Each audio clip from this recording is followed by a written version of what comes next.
Bienvenidos a este panel único donde combinamos siglos de sabiduría jurídica con las preguntas más modernas. Les habla Dana Niño, especialista en Derecho Comparado, encargada de dirigir el panel. Hoy discutiremos un caso relacionado con la responsabilidad legal en un accidente causado por un vehículo autónomo. Sabemos que estos vehículos son diseñados con un sistema de alta tecnología e inteligencia artificial que hace posible la conducción inteligente del vehículo sin que intervenga un ser humano. Sin embargo, antes de adentrarnos en el debate, me gustaría ofrecer una breve presentación de nuestros invitados, los glosadores, y su importancia histórica para contextualizar su rol en el derecho medieval.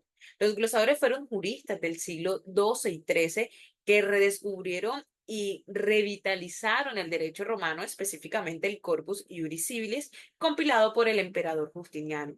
Estos juristas, a través de la Escuela de Bolonia en Italia, aplicaron un método revolucionario que fueron las glosas. Se trataba de anotaciones realizadas al margen de los textos legales romanos, explicando, interpretando y conectando conceptos jurídicos. Este enfoque permitió a los glosadores dar claridad y coherencia a un cuerpo de leyes que en su tiempo estaba fragmentado y poco comprendido. Y es así que los glosadores fueron cruciales no solo por su trabajo técnico, sino porque contribuyeron al renacimiento del estudio del derecho en las universidades medievales. Ahora, denos por favor el gran honor que nuestros participantes se presenten y nos expliquen brevemente sobre sus áreas de especialización. Irnerio, me considero el fundador de la Escuela de los Glosadores. Fui el primer jurista en dar clases sistemáticas del derecho romano en Bolonia y fui pionero en aplicar la metodología de comentar y glosar los textos de Justiniano. Yo tuve un gran aporte que consiste en separar el derecho de la retórica. Hola a todos, soy Placentino. Soy un glosador del siglo XII. Fui fundador de la más antigua escuela de derecho de Francia y además fui el creador de la Summa Condicum, que es una recopilación de todas las glosas que pude encontrar en Francia y en otros lugares. Son glosas escritas al Código Teodosiano en la tercera parte del Corpus Iuris Civilis. Hola, mi nombre es Rosaura Toncel, abogada especialista en Derecho de la Tecnología. Mi práctica se centra en la interacción entre el derecho y la inteligencia artificial. Mi trabajo además consiste en analizar las implicaciones legales de esta tecnología en constante evolución, desde la responsabilidad civil por daños causados por sistemas autónomos hasta la protección de los datos en el contexto de algoritmos de aprendizaje autónomo. Muchísimas gracias por su presentación.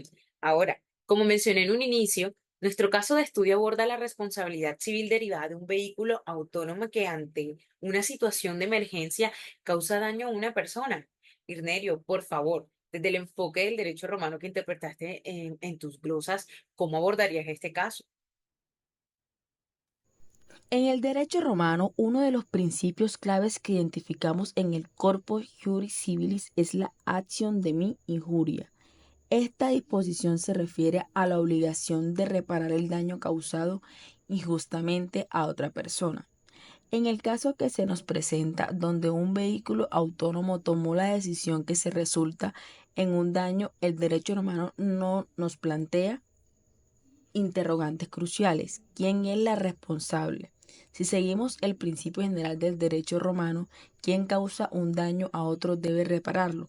Pero en este caso, el causante del daño es una máquina sin voluntad, de ahí la necesidad de identificar a la persona o entidad que tiene control sobre el vehículo, ya que el derecho romano, el concepto de culpa se vincula a la idea de responsabilidad directa o indirecta. La pregunta esencial sería si la responsabilidad recae sobre la propiedad del vehículo, el fabricante o el programador, pues alguien debe responder por el daño. Es interesante cómo planteas el tema de la responsabilidad en un contexto donde el autor del daño es un ente sin conciencia. Placentino, ¿qué piensas tú? Desde mi perspectiva, como glosador me inclinaría a aplicar el principio de custodia que extraje del Corpus Iuris Civilis, particularmente el tratamiento que se da a los daños causados por animales o bienes. En el derecho romano, si un animal bajo custodia de alguien causaba daño, el dueño del animal era considerado responsable, aun si no había actuado con culpa directa. Lo mismo puede decirse de un vehículo autónomo, que es una cosa bajo el control del propietario, aunque el vehículo no tiene voluntad. El dueño sigue siendo responsable de tomar las medidas necesarias para evitar el daño. El principio de custodia que aplicamos en el siglo XII puede ser útil aquí. El propietario del vehículo autónomo, como quien tiene la custodia de la máquina, debe responder por los daños que cause independientemente de si se actuó con culpa o no. Bueno, Placentino introduce el concepto de custodia, algo que también es relevante en el derecho moderno. Pero volviendo a la idea de la culpa, ¿cómo la aplicarías a un vehículo autónomo, Irnerio? Una posibilidad que podríamos considerar es de acuerdo con los principios que manejamos en nuestra época. Es trasladar la culpa a aquellos que tienen control sobre la programación del vehículo. Si la máquina actúa de acuerdo con instrucciones predeterminadas, entonces tal vez la culpa reside en quien programará el software, ya que fueron ellos quienes establecieron las reglas por las cuales el vehículo tomó su decisión. Esto no difiere mucho del tratamiento que damos a la relación entre un esclavo y su amo. En el derecho romano, si el esclavo causaba un daño bajo órdenes del amo, la responsabilidad recaía en quien dio la instrucción, no en el esclavo en sí. De igual forma, podríamos argumentarse que el programa del vehículo autónomo es quien debe responder por la decisión que tomó la máquina en el momento del accidente. Bueno, ahora nuestra experta en Derecho e Inteligencia Artificial nos explicará cómo esta problemática se aborda hoy en día. ¿Podemos trasladar los principios romanos a este contexto?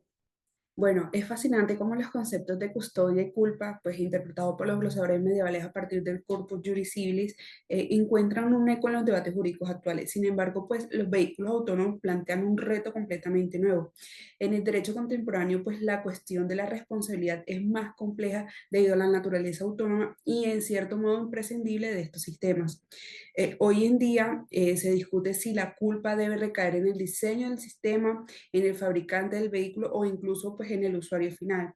Esto último pues es particularmente interesante porque aunque el usuario de cierto modo tiene un rol en su operación, además los vehículos autónomos pueden actuar de manera pues inesperada, lo que introduce una incertidumbre que no estaba presente en los debates medievales sobre la custodia de objetos o animales.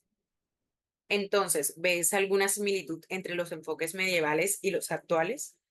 Absolutamente. En ambos enfoques existe una búsqueda constante, pues, por identificar responsables humanos, lo cual, pues, tiene raíces profundas con el derecho romano. Los glosadores como Irnerio y Placentino nos mostraron básicamente que la responsabilidad en muchos casos recaía sobre quien tenía la custodia o control del objeto que causaba el daño. Y esa lógica todavía es aplicable, pero el derecho moderno ha incorporado nuevas variables, como el riesgo inherente a la tecnología avanzada. Además, en el marco actual, pues consideramos con mayor precisión la cadena de producción tecnológica y si el daño se origina por una falla en el diseño o programación del vehículo o si se puede evitarse mediante pues un marco regulador más estricto y una supervisión pues adecuada.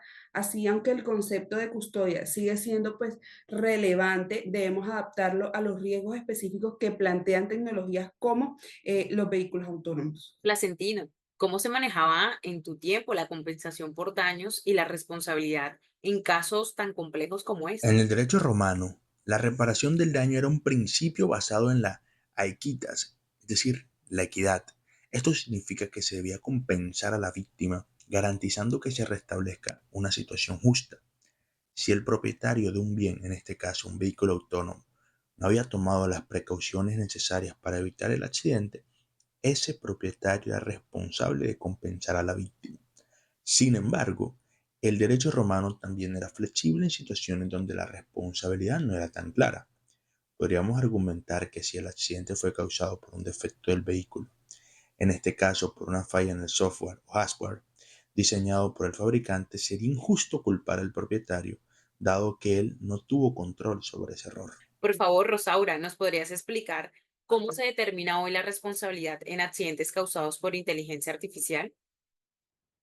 Bueno, hoy en día la situación es compleja. En muchos países, especialmente en sistemas jurídicos influenciados por el derecho civilista, se busca aplicar la responsabilidad estricta del fabricante del vehículo autónomo.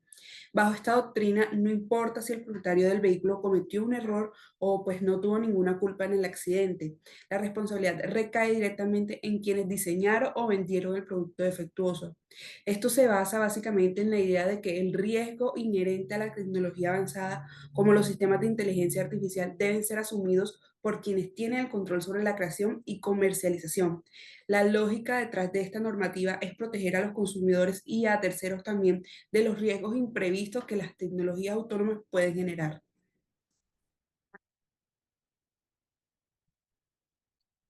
Bueno, en este panel hemos tenido la oportunidad de escuchar perspectivas fascinantes, tanto de los juristas medievales como de nuestra experta contemporánea. Sabemos que a lo largo de este diálogo se ha puesto de manifiesto que aunque las tecnologías han cambiado radicalmente, las preguntas esenciales sobre culpa, responsabilidad y reparación de daños siguen siendo tan relevantes como en la época del derecho romano. Las complejidades que presentan los vehículos autónomos y la inteligencia artificial hoy en día no son tan distintas a los desafíos que enfrentaron los glosadores al interpretar el Corpus Juris Civilis. Entonces, Irnerio, Placentino, ¿algún comentario final sobre cómo podemos aplicar estos principios antiguos en el mundo moderno? El derecho romano siempre se ha caracterizado por su capacidad de adaptarse y justicia. Aunque el derecho que interpretaba los glosadores se centraba en la sociedad medieval, su principio sigue vigente. En particular, el concepto de responsabilidad se basa en encontrar quién debe el daño de las maneras más justas posible. En el contexto de las nuevas tecnologías, como los vehículos autónomos, el objeto sigue siendo el mismo: establecer mecanismos de responsabilidad claros y equitativos. Coincido plenamente, aunque las circunstancias cambian con el tiempo. El derecho es una herramienta que busca el equilibrio y la equidad en todas las situaciones. Los principios fundamentales de custodia, responsabilidad y reparación que aplicamos en la era romana pueden y deben ser adaptados a los desafíos contemporáneos. Lo esencial es que el derecho siempre ha de buscar una solución justa para todas las partes implicadas, sin importar si estamos hablando de un animal salvaje en nuestro tiempo o un vehículo autónomo en su tiempo. Bueno, y ya para finalizar, quiero agradecerles a todos por sus aportes. Este panel ha sido una excelente demostración de cómo la historia del derecho sigue influyendo en nuestra comprensión de los desafíos legales modernos. Al revisar las contribuciones de los glosadores y los principios que establecieron al interpretar el Corpus Juris Civilis, podemos ver que las bases del derecho, como es la equidad, la justicia y la responsabilidad, no han cambiado, sino que han evolucionado para enfrentar nuevas realidades tecnológicas y sociales. Esto nos deja una reflexión profunda sobre cómo los principios del pasado siguen siendo pilares fundamentales en el desarrollo del derecho actual. Y pues espero que les haya gustado y nos vemos en otra oportunidad.